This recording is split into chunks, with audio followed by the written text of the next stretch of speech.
अच्युतं केशवं कृष्णदामोदरं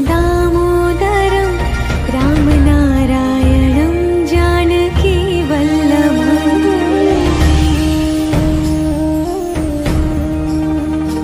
अच्युतं केशवं कृष्णदामोदरं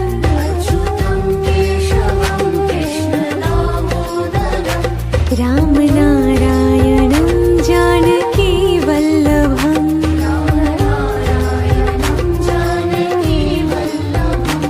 कौन कहते हैं भगवान आते नहीं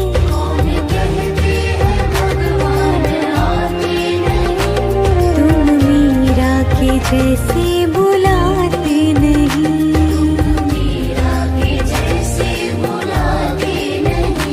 अच्युतं केशवं कृष्णदामोदरं रामनारायणं जानकीवल्लभम्